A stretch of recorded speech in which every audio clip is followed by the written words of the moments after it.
from the unceded territories of the Anishinaabe and Algonquin people in Ottawa. And so for my friends that know, I moved here, and for my friends that don't know, I moved here. So nice to see some familiar faces. I've been with VIDEA for 4.5 years now, and now I'm the head of decolonial policy, strategy, and kinship. As well, I'm on the board for Cooperation Canada, and I'm very excited to spend time with you all this afternoon. I moved from the West Coast, so I was actually living down the street from Rachel in the Lekwungen territory, and I love living here in Ottawa, but your folks' weather is a little something else. And I heard that this is the first time it's been like this, and so solidarity together in this cloudy day.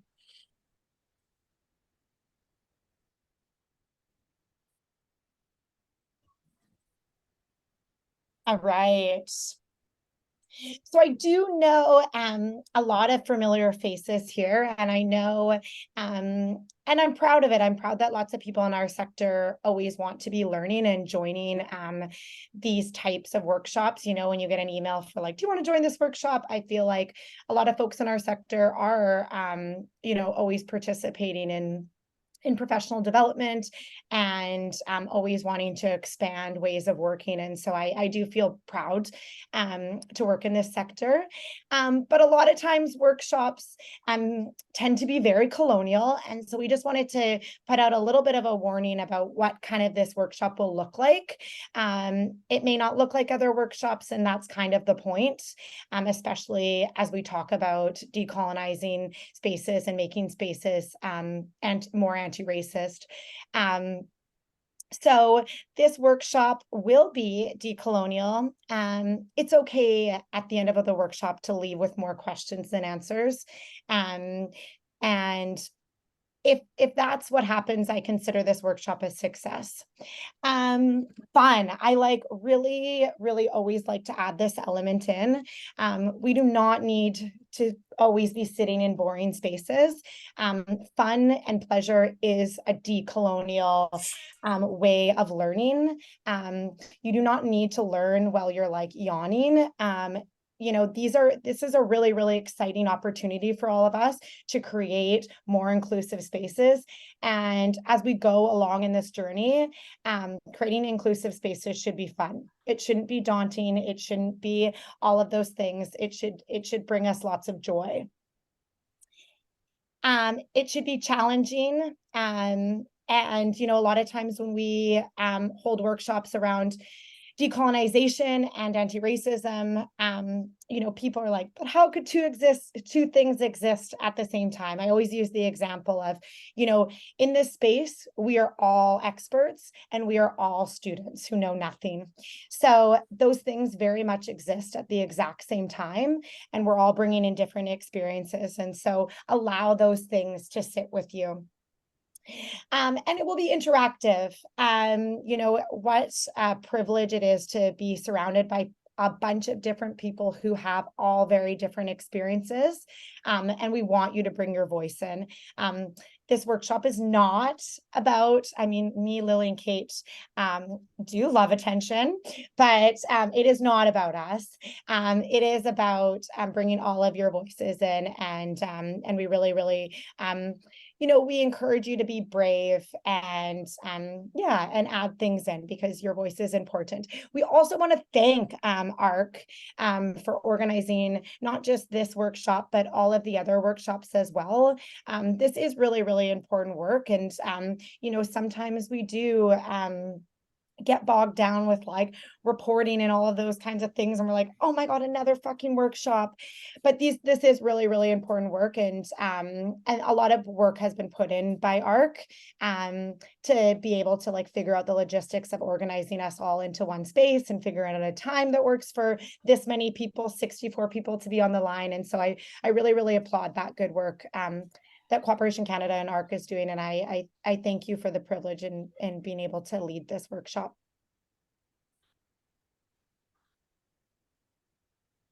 Okay, what this workshop will not be. we really try to create decolonial spaces, which a lot of times are formal spaces. And so we really hope that we took a decolonial lens to this workshop. Checklists. I know anti-racism would be amazing and awesome and easy if it was like, if I do all these protocols, if I, acknowledge the land like this, I'm in the right. But unfortunately, that's not what the anti-racism journey is, and that's not what the decolonial journey is. And we probably are not going to give you those answers. There's no magical checklist of interpersonal relationships and creating inclusive spaces in all of our workspaces. So unfortunately, there will be no checklist of how to be anti-racist. We're hoping it won't be boring. Let's cross our fingers. Again, big advocate for fun. And we're hoping you walk away just continuing your journey in anti-racism and understanding that it's never a finished product.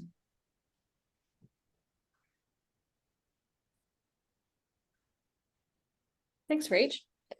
We will get you folks doing some activities. And so the first one is one we'll start right now, and it's like a quiet reflection to kind of have in your brain of the question on reflect on the policies within your own organizations that are inherent barriers to carrying out anti-racist work.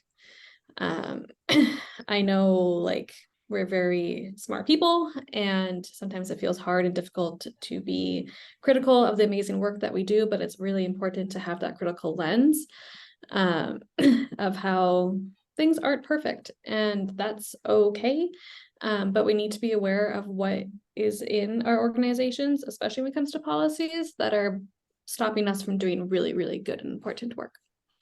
The second activity is going to be a surprise to get everybody doing something. But we promise it will be fun and interesting. And then the third one will be another question that we'll tackle on later on in the presentation.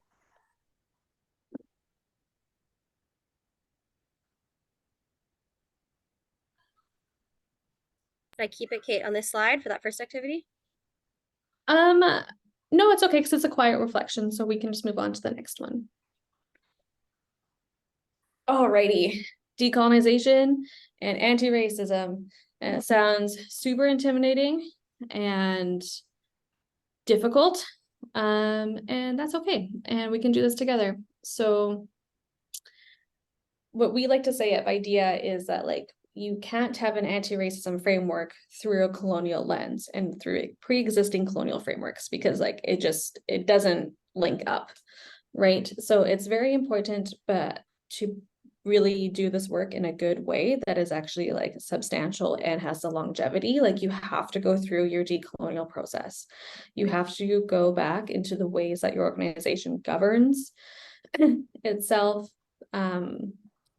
and like goes to like HR and finance and like all these like very important departments that really make an organization happen, but also recognizing that like people make an organization alive, right? The organization doesn't keep us alive. It's the other way around. And you have to go back and see, this is why I asked the first question of like, what policies are there? Because I am the policy queen. I love it. Nobody else does. And that's completely okay. We all have our gifts. And you have to see like which things that are like enforcing colonial behaviors within your workplace, to be able to like dismantle those. And of course, like as much as it is a professional exercise and activity, it's very much an interpersonal exercise and activity. Like you have to practice this every single day. And it's challenging. It can be like lonesome, like your world changes, your spheres change, and how you connect with people change because you're taking on the responsibility of like walking a decolonial path. And that looks different for everybody, right? It looks different for myself as an Indigenous person. It looks different for my non-Indigenous friends. It looks different for everybody in between.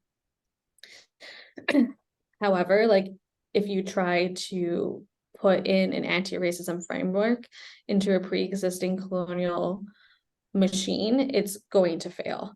And people are going to be harmed. So a way that we stop doing that is through taking away the things that are already hurting us from colonial harm. And like I say too, like everybody has a healing journey when it comes to colonial violence. Everybody's been hurt by colonialism. It just all look different for everybody. And I know it's like a little bit like abstract. But I was like speaking with someone earlier of like someone's like constant need for approval in order to like move something along. Like that's a colonial construct. And like if we really take a step back and like empower folks and like validate their decision making and that they are experts in what they're doing, that's an active like decolonial leadership, right? And so I have this like little map on the screen that's like decolonize your heart and your mind and your policies. And then that will inform the restructuring of your organization based on what you've learned prior. And then you'll establish new ways of working, and then new programs will be created. And your programs will look different because they should. And that's very important. And there are solutions out there, and also like for a sector-wide thing too, like don't we want to be solving these global issues that we're all very passionate about, but we keep applying the same solutions and expecting a different outcome? And it's very heavily linked to colonialism. And so if we were to take a step back and actually be like innovative and creative with the problems that we want to solve, we have to think in a decolonial way. And I'll just leave it there for now.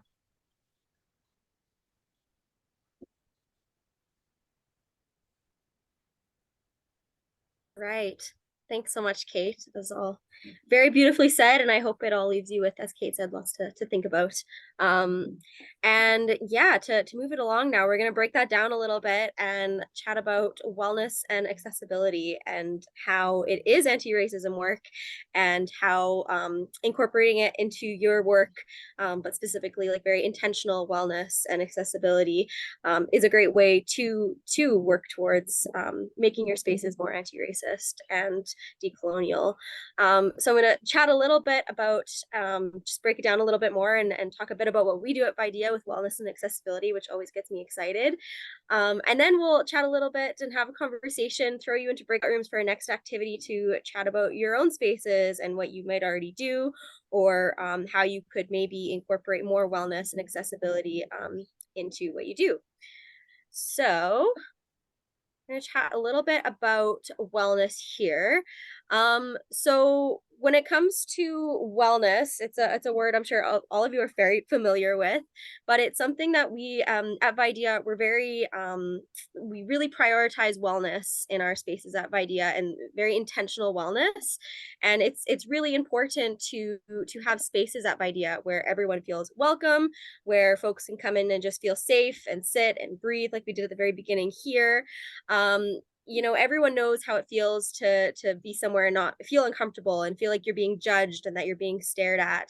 And so having very intentional wellness spaces, even just like an intentional like 1 hour out of your day a week, just to have that space is really important. And you know, a lot of us carve out that space in our personal lives to have that space of wellness, whatever that looks like for you.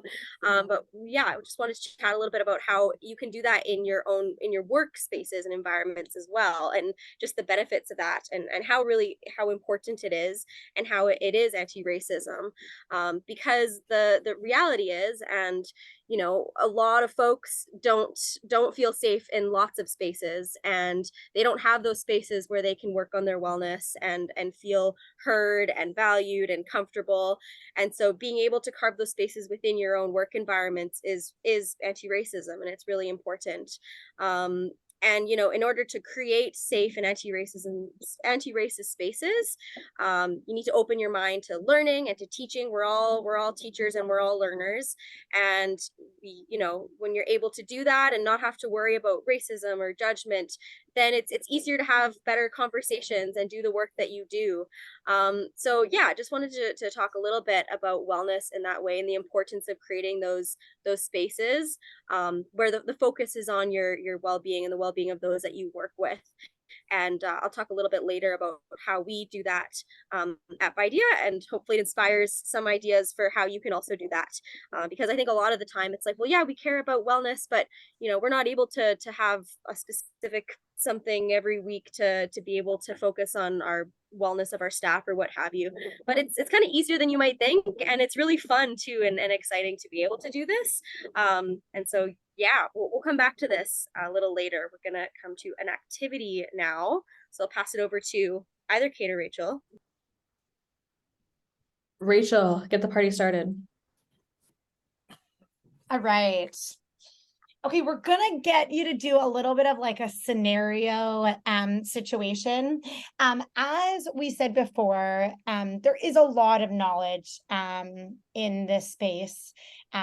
There's people that come from all different experiences, all different areas in the sector, doing all different types of programming from all different parts of the world. And so we want to honor that, and we want to honor that there is a lot of experts in this space, and that we can learn from each other, because learning from each other is a huge decolonial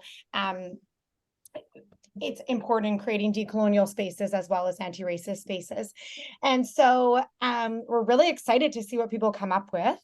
So we're going to give you a little bit of a situation that actually I would be surprised if a lot of people in programming haven't heard or haven't dealt with, because inherently our sector is colonial, and it is racist, and it continues to be colonial and racist. And that may be the elephant in the room that we have to say. In order to talk about anti-racism, we have to talk about racism. And racism is weaved into all of our programming because of the foundations of the sector that we all work in. And so we want to create a little bit of a scenario, keeping in mind that we're not asking you to come up with like 5 ideas that's going to solve it. We're asking you to come up with ideas, things that holistically would help in a journey of trying to create a more decolonial and inclusive space. And so Kate's going to give you this scenario. We tried to keep it like fairly general so you could apply it to, we are a big umbrella in the development sector, and we definitely do different programming. And so we want to be inclusive of, the diversity of programming that we have, and we should be proud of that. And so we kept it quite general. But if you want to bring in specific examples of programming that you use in these ideas, we welcome that. Yes, thank you. So the scenario is quite generic. Your organization has been approached by a past program participant and has said that the program that they participated in was not ran by people with the same, not same, but like similar voices. And so like their voices aren't being represented throughout the organization, but the program that they participated in were folks who were like-minded or similar. And you have to come up with like 5 different ways to address this. And so like the organization's is showing that the leadership and throughout are not properly representative of the people that they serve. Does that make sense?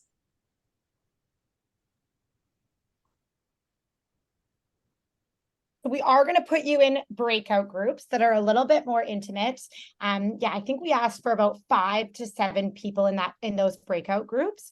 You know what, Kate, that makes sense. And also, if it doesn't, make your own scenario. Basically, what we're saying is a past participant has come and said, I felt racism. I felt that I'm not being represented in programming, in leadership. So like take that, and we really are excited to have you come up with ideas to address that particular scenario.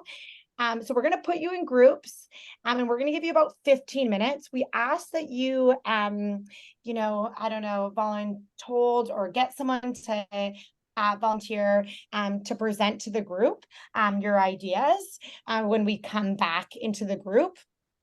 And I do encourage you, if today is a day that you are feeling brave enough to turn your camera on in the small breakout groups, do it. You know, being able to see folks' faces and be a little bit more connected, especially you know, when talking about some tough stuff like this is important. But that being said, today's not the day, then today's not the fucking day. So yeah, we'll put a timer on for about like 15 minutes. And I think if I remember Zooming, you all can like be like 2 more minutes, like to all of the groups, like we'll give you a little warning or something. I think that's a possibility, but I could have totally made that up. So we might just want to like also look at the time. So it's 35 for me right now. So at the 50-minute mark, we'll try to like slowly come back in. But if you're like, we're only on number 2, send a message to us and we might give you a little bit more time as well.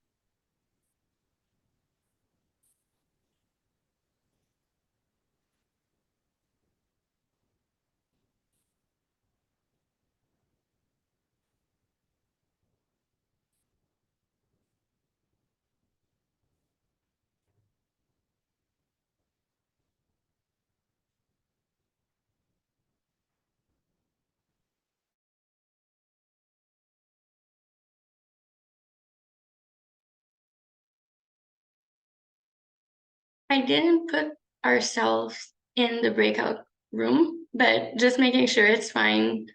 Yeah, no, that's great. Okay, good. Yeah, and maybe we should pause the recording so it's not just like 15 minutes of. Perfect.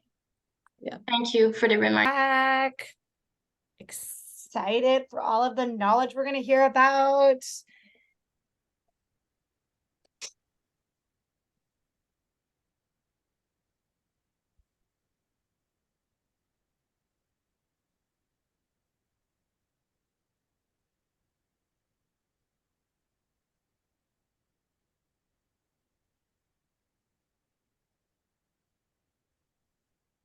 I'm just going to be like a broken record. Welcome back.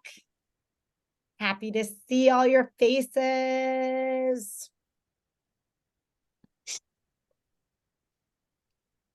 That's a good screenshot of all the wonderful faces. We always do like a thing at VIDEA where, you know, we've succumbed to it where we like take photos of Zoom where we all like are like, okay, ready and pose. And it's actually always really cute. I don't know if you want to do that, but we always get some good photos instead of like me mid talking. You know, when I get caught doing something expressive, it's not a good look. So I like to be warned of a photo being taken. The best is when people bring in dogs or cats into their screenshot or babies. Yeah, totally. We love that. All right, a big welcome back. I hope that was enough time for you, you know, to solve all the world's problems. No, we just want to hear some of your ideas. So as we asked each group to kind of have a volunteer to share with kind of some things that they talked about and some ideas of what would happen if their organization was approached by a past program participant who had some concerns about programming. In regards to representation and racism and, you know, colonial ways of working. So we'll just go get at it. Who would like to volunteer to share? I see there's a raised hand. I can go first on behalf of the group I was part of. My name is Agata and I'm with Action Against Hunger. So I will share 3 main ideas that we heard during the conversation. The first step would be to give the options to the project participants or local partners to be heard. So could be through the compliance mechanism or through the reporting, where some questions are asked so that those project participants or local partners can reflect on how they are currently engaging and also what could be improved in the future. Another idea that was shared is that it's important to believe the person. So to make them feel heard, and so to not ignore actually the message they want to, or the feelings they have and what they want to share with us. And the third one would be to have those conversations within the organizations about what happened and really what can be done in the future so that we improve our way of doing. So I will stop here to give also opportunities to other groups to share their ideas. Thank you. Thank you for bringing those ideas in. That was really, really beautiful. Yeah, that really it made my heart full to hear that, you know, one of the most important things is making people feel heard and believed, right?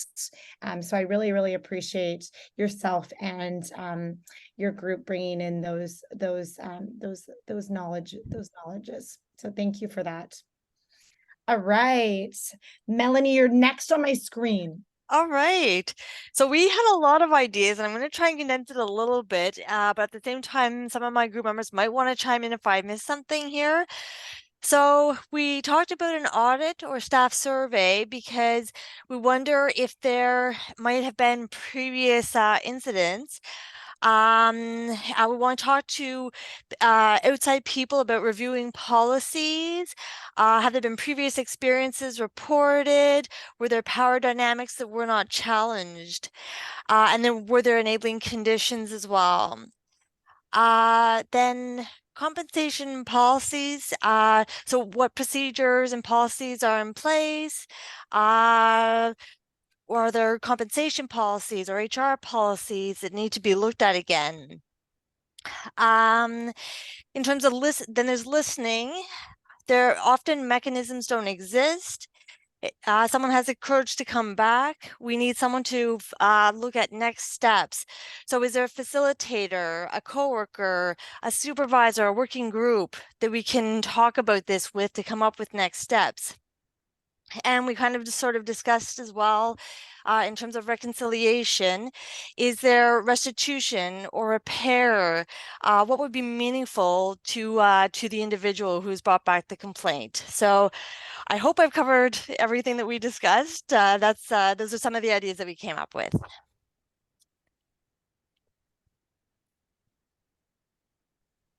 Love it. I see the passion in your group, Melanie. Yes. Yeah, I that was very thoughtful. And like, how long were you out there for? 15 minutes? Like, that was, yeah, you got some brilliant people in your group. Thank you for that. Althea, am I pronouncing your name correct? Yes, Althea. Okay. Thank you for asking. So our group, we had questions, and the questions kind of go to the decision makers. That seems to be the overall theme. So one was to ask the question to leadership. Why is it, and this is point blank, why is it more important to center X voices as opposed to Y voices?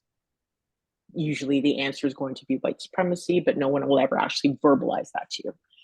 Next is to create and open up a space and a dialogue for that person to be heard in a fulsome way. So how can you create that space and to ensure that space isn't intimidating, to ensure that space where the person can genuinely feel heard and seen and know that whatever they say is not going to be used against them in a harmful way. Another thing we talked about was the design process for the events. Can we create a committee of folks that are going to be directly impacted by this event and ensure that that group of people, their voices are heard in this planning process?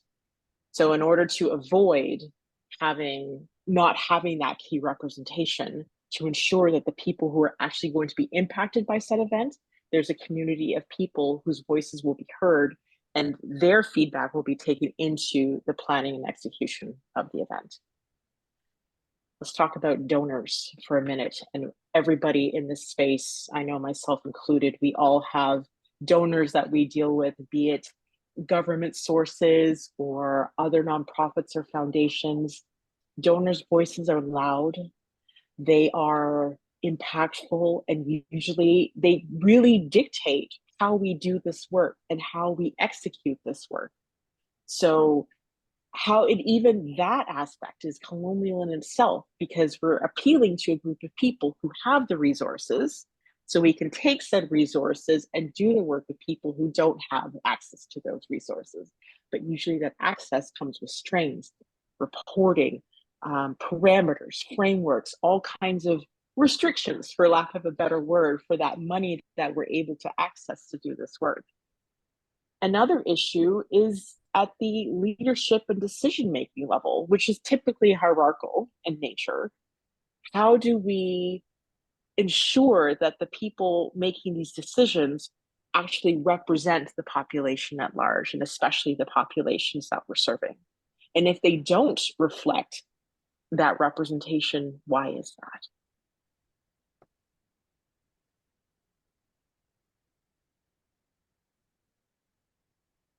Thank you. And this is why we did this exercise. This is like friggin' people bringing in their knowledge. And that was really, really awesome. And thank you to you and your group. There's so many good, meaningful points around the things that you brought into this circle. And this really is like a workshop not led by myself, Kate, and Lily. This is like bringing in all of your voices. And I really, really appreciate that, because there's things that are not even in this, in this workshop, that are really, really important to be like, thinking about and percolating. So I really appreciate that. That's really awesome. Elia, is that how you pronounce your name? Yeah, thank you, Rachel. Beautiful. So our group had many thoughts. I will try my best to summarize. We started off to say that if there was one feedback that we received, we want to make sure we ask others as well if they have felt similar or something that they were uncomfortable with. Secondly, to do an internal reflection with the project team, as well as the senior leadership. Some of those reflections could be, and we had some questions in that reflection, one of which is to answer, who are we engaging?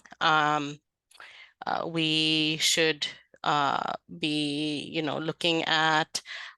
looking back actually to talk to the project or the program person to see who or what happened. So basically to get both sides of the scenario. Another aspect that we talked about was acknowledging. So for the organization and the team to acknowledge their limitations from the beginning of a project or a program, especially with the program participants. For example, this is our limitation on, let's say, a language that we are unable to provide translation for example.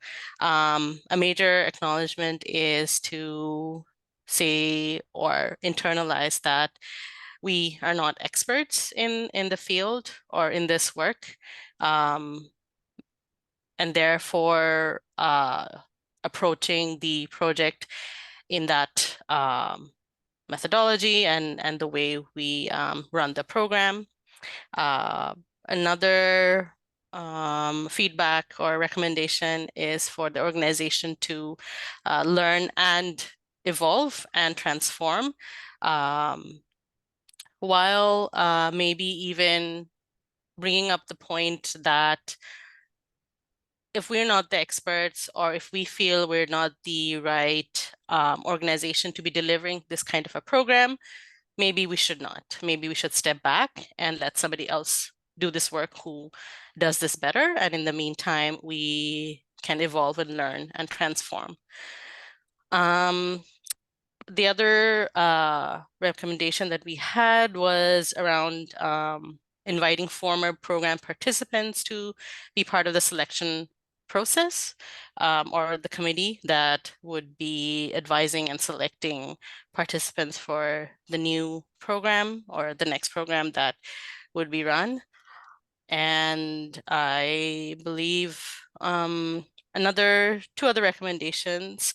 One that we talked about is also centralizing or giving importance to the individual lived experience as being important and valid, even though it may not be shared by the others in the program. Giving space for that individual itself, because in anti-racism work, an individual encountering this kind of an obstacle or a challenge is still very much valid, and it's still very much racism or colonial ways showing up. So therefore, not undermining or not generalizing just because it's only one person who has faced that that discrimination or racism. And finally, I think another thing that we talked about was having spaces and mechanisms from the beginning of the project, which goes back to, I believe, how you design the project itself, is having clear mechanisms and ways for participants to be able to share and report as soon as something uncomfortable comes up, so that they know that there is always a way that they can express that without feeling fear or judgment. So I believe I was able to share most. I would invite any of my team members to please add to that, but otherwise, thank you. Thank you so much for sharing. That was really excellent. Christy, you're next on my screen.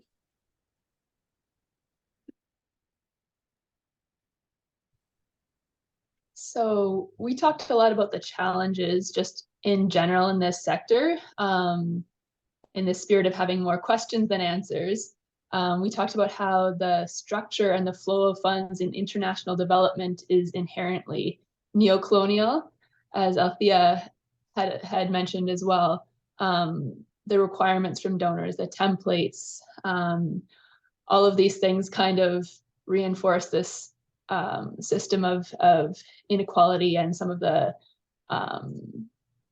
power dynamics that exist. We talked about how the language that we use is problematic. Language like vulnerable people and beneficiaries and intervention. That one step we can take is to start changing that language in contribution agreements. But that in itself, substituting one word for another, doesn't really do the trick unless you're challenging some of the underlying assumptions as well. More specifically, in terms of the case study that we were presented with, one of our first actions, as others have also alluded to, would be to create some space to really listen to that person and to hear how they have experienced racism, and also to ask, do you have any suggestions? Not to put the onus on them to fix the system, but just to create space to hear their ideas. We talked about bringing in diverse staff who do have firsthand knowledge and ties to the context that we're working in headquarters, as well as obviously in the countries that we're working in those offices. One idea was getting representation from diverse communities on the board of directors. But a challenge with that is how to make that meaningful, how to avoid tokenism, and also to acknowledge that probably the people who are being identified as an international representative on a board of directors is probably from a fairly privileged place themselves and still does not necessarily reflect or represent the communities in which we're working. We also, one of our members also mentioned bringing representatives from the Global South to participate, or from program communities to participate in-person meetings, so that we can learn from them, Canadians can learn from them as experts in their contexts. And we also talked about the importance of individual inner work, and that not being something that's easy to coordinate at an organization level, but something that is vital to encourage and promote. If I've missed anything, please, anyone from the group, feel free to add. But otherwise, that's all I have jotted down. Thanks so much, Christy, and to your awesome group. So many good points, and I'm like, I feel like we could have like a long conversation about each of them. I wish we had more time, because there's just so many amazing thoughts and ideas being put forward. And yeah, but I think we'll, last but not least, Sindhu, if you want to share from your group next. Sure. Yeah, so I think the first point we had was just to really talk to the person and take their feedback to the team, which is like the first step. And some of the questions we had, even just from this initial discussion, was how do we represent everyone on our teams and in our projects? Like, is there a mechanism in place for that? Like, how can we be inclusive, like in a very practical way? Because we talk about being inclusive, but it's much more harder to implement than just saying, oh yeah, we'll make sure everybody's represented in our organization. That's often not the case. And also just to look at what barriers are present for people to participate, whether it's in the organization or whether it's in programming.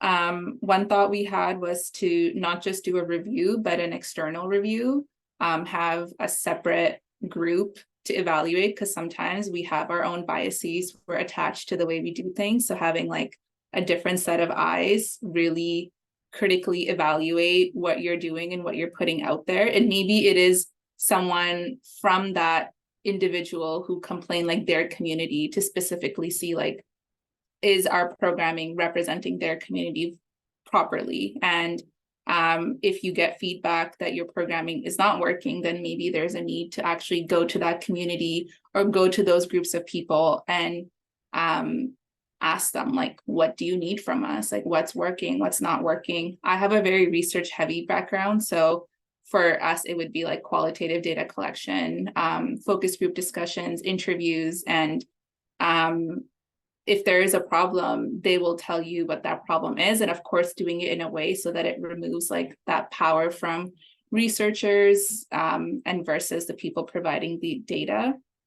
And another thing was like having mechanisms in place for like continuous feedback and evaluation. So this one person reported, but were there many more that didn't, because they didn't have the confidence, they didn't want to speak out, they didn't want to be penalized. So do those mechanisms exist? And lastly, this is something that we do, so I can speak on it quickly, is digital storytelling. I think Aaliyah mentioned that the individual experiences are so important, and oftentimes through generalization, through like reports and stuff, that individual voices are lost. And it doesn't mean that those voices should not have power to share their experiences. And digital storytelling is that one methodology where the storyteller has the power to talk about themselves. It's not researcher driven. It's not something the funder can say, oh, we want a story about XYZ, give me a story. That's not how it works. So we thought that would be some way to say, hey, we're sorry you experienced this in our programming. We invite you to participate and tell us like how this kind of thing impacts you in other ways or in other situations. Thank you. Thank you so much. Oh, sorry, Kate. Oh. Go ahead. Thank you so much. I too come from a research background and I love all of that. Okay, Mary, our last but not least. Yeah, we actually didn't identify somebody to report back, but I I'm happy to do so. And really, it's going to be brief because I think everything that we've discussed in our group has been echoed by everyone else from the other groups. Just in terms of creating a space, the use of storytelling to open up that space and have different voices and their ways of sharing. We talked a little bit about the policies and mechanisms and having those in place. And we also talked about governance, looking at sort of the board and what leadership looks like, but also leadership of the program. So what are the processes in place that so the program leadership itself is also representative of the communities they serve. So is it, you know, reimagining your application processes or the criteria by which you choose the staff that may be working on that program. So yeah, thank you for the opportunity to share.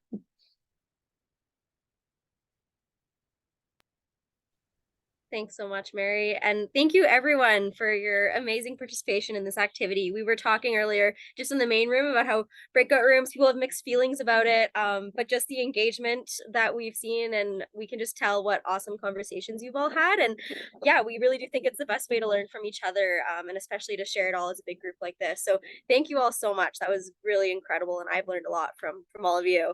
Oh my gosh, I loved that. Like, I loved that. That was like, I'm walking away very happy, just like being able to hear all of your voices. Yeah, this is what it's all about, right? It's not about being lectured to. Like, that's what we created there. All there was a very decolonial like space of like welcoming in lots of different ideas and learning from each other. And oh my gosh, I just loved that. Thank you all for that. And I do wish you had more time to just continue that conversation, but I hope that it's not the end of the conversations you have within your own spaces, and to continue that with other coworkers or family members or whoever, because it does apply to everything too. And yeah, we do only have 10 more minutes and a few things to get through still here as well. We're going to come back to talking about wellness and accessibility as well. And I know that a lot of you touched on these in your conversations, which is awesome. Where we go there.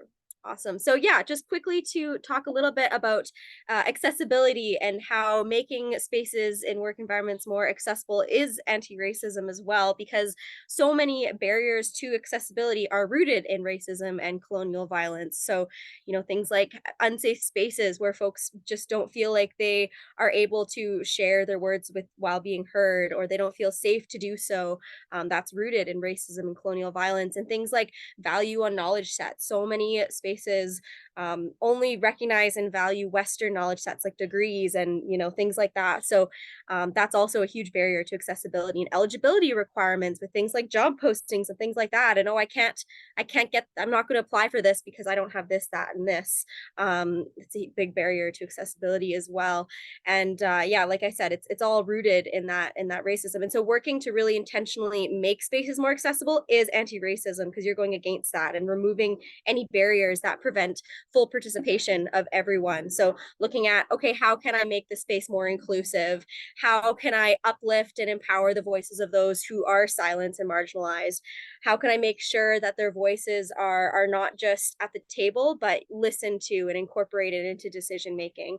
How can I value other sets of knowledge, like traditional and ancestral knowledge in different spaces? So just things to think about. And again, this could be a whole other conversation, and we could talk a long time about it, but we're low on time, and I want to just touch a little bit on how we do some of this work with accessibility and intentional wellness in our spaces, to hopefully inspire you. We wanted to send you back into breakout rooms to talk about how you could all incorporate more accessibility and wellness into your work, but we don't have time. So as I go through what we do, just kind of think about what you might be able to do in your own lives and spaces that you engage with and occupy.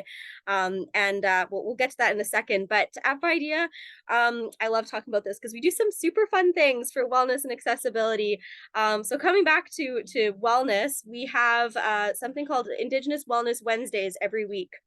And that's a space for Indigenous folks to join the line. And there's workshops every week, wellness workshops. So things like feeding and meditation and yoga. There was like a workout class, and it's a really, really safe, established space for Indigenous folks to go to every week, and just like fully focused on their wellness. And that's been super duper successful the past couple of years. We have up to 30, 40 people join the line every week. And it's a really important space for a lot of people who aren't able to get those spaces very often. We also have creative spaces. It was a program we I had just jump in there, Lily. Please, yeah. Yeah. I'm just like thinking it when, when you're talking about accessibility and barriers, Indigenous wellness, every week, folks get a skip the dishes GC or other types of food GCs. And that's a huge, like, eliminating a barrier. We've got folks on the line who've got,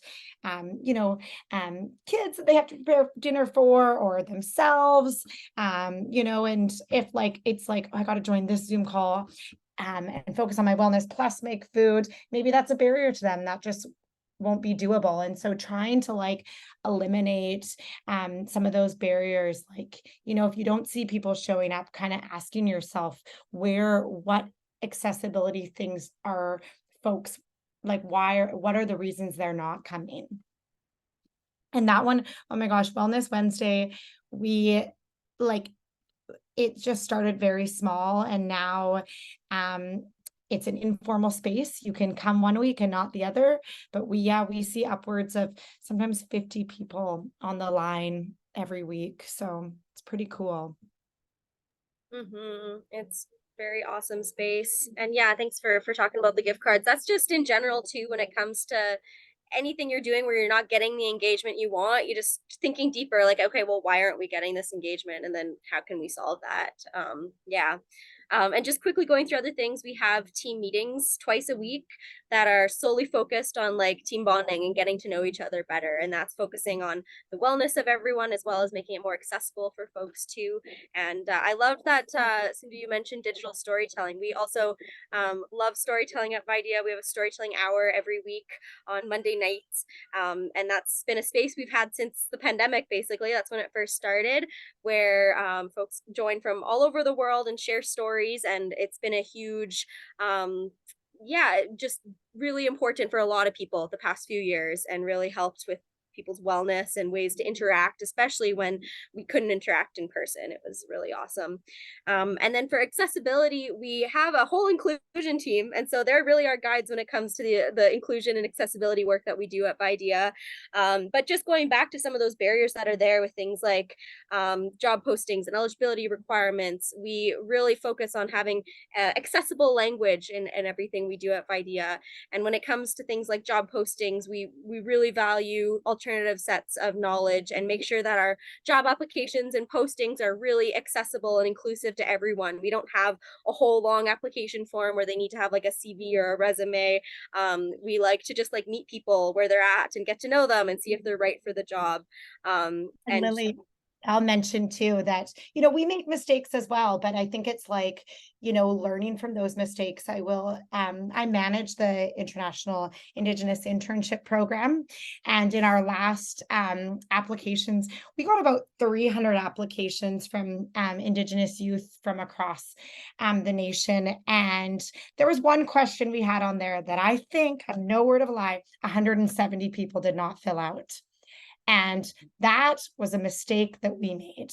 And that was really, really clear to us. And I removed that question from our application, because when that many people are not filling out a question, that means that is not an accessible question or space for them.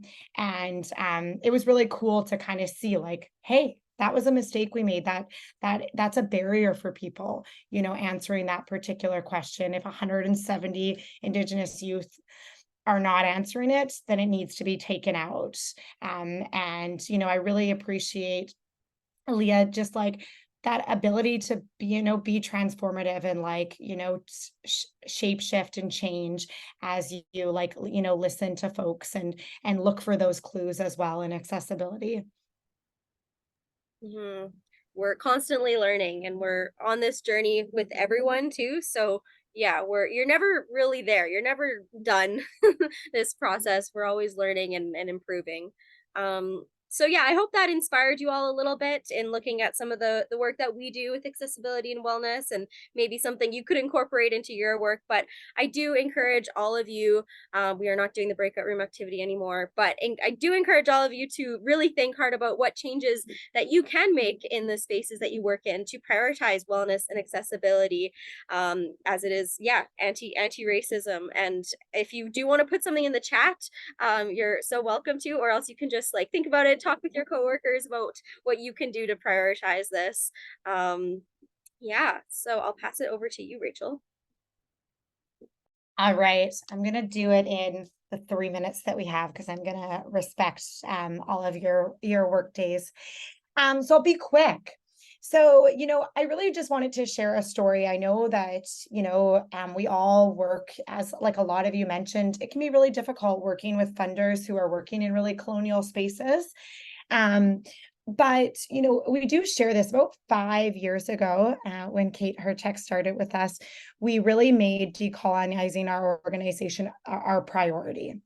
And that really, really seemed scary. And we're like, wow, like, we have to adhere to all these things that these funders have, put on us. And how are we going to do that if we're like in the midst of also decolonizing our spaces? And what we learned from that is we actually like pushed back to funders a lot. We said, no, that's not decolonial. And actually funders listened. And 5 years ago when Kate started with us, we had way less programming, way less funding. We had way less staff. I think when Kate started with us, we had about 6 staff. We now have 70 staff, and 51 of those, things are changing a little bit because our programming is forever growing. 51 of those staff are Indigenous staff. And I just encourage you, when we talk about funding and we talk about programming, to be brave, because we actually, in a lot of, things are frustrating, Kate, a lot of times, but also things are really rewarding. And that pushback to funders being like, that's not going to work for the folks that we work with. That's the barrier. You need to change your job posting. You want folks to work at GAC, Indigenous folks, you can't be putting out a posting like that. And they listened. And so, there's still lots of work to do, but I do think that there's something really meaningful and wonderful about making a decision to create real change. And like, as Elia said, be transformative. And, transformative sometimes actually means huge growth. And like, I mean, like growth in staff, in sizing, in programming. And so, it can feel really nerve-wracking. I remember being at a conference one time and there was lots of folks from GAC there, and someone at the table said to me like, oh, we can't write that, there's people from GAC here, like we can't be, we can't like hold them accountable. But actually, like, in our experience, not just with GAC but with like a number of funders, is actually they have been really receptive, and they also are on a journey of anti-racism and trying to decolonial their institution as well. And you can be a part of that with them. And so I want to leave on like, somewhat of a positive spin, like the amount of things that are so positive that have happened within our organization when we made a true decision to decolonize, is just like tenfold. And I really, really want to honor that. And I want to, encourage other folks to be brave in working in like anti-racist and decolonial spaces, because, oops, I disappeared for a second. Sorry. So I just want you to, think about those times that you're on the phone with funders, or think about those times that you're report writing and say, you know what, it's okay to say, this is our huge priority. And there's a lot of organizations that are behind you that have had a lot of positive things and a lot of growth. So I just wanted to share that story, what happened when we made decolonization a priority. And I'll just go to the next slide. I don't think we have time for this, but I do want to acknowledge that all of you are on this line for a reason. And I do believe that there is things in all of your programming that is anti-racist and decolonial. Maybe some of those things need to be pumped up a little bit, but all of you hold some sweet, sweet knowledge of some of those really cool practices and some innovative things. And I want to honor all of you and all of your programming for that. And just, you know, I think a message to all of us is to like be brave with our funders and, you know, be brave with our organizations and, you know, really, really strive to make anti-racism and decolonial spaces. And it actually ends up being a really fun, positive space. So I'll just leave it at that.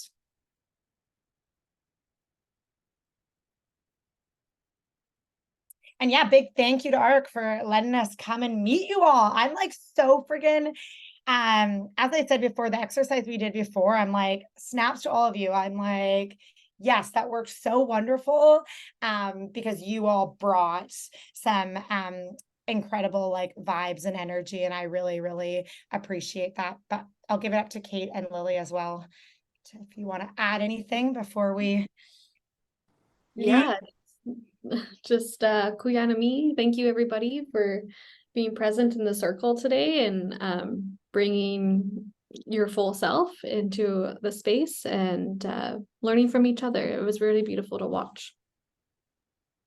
Yeah, thanks for your amazing engagement. And I hope, as I said earlier, that this is just kind of the start of continuing these conversations with others that that surround you.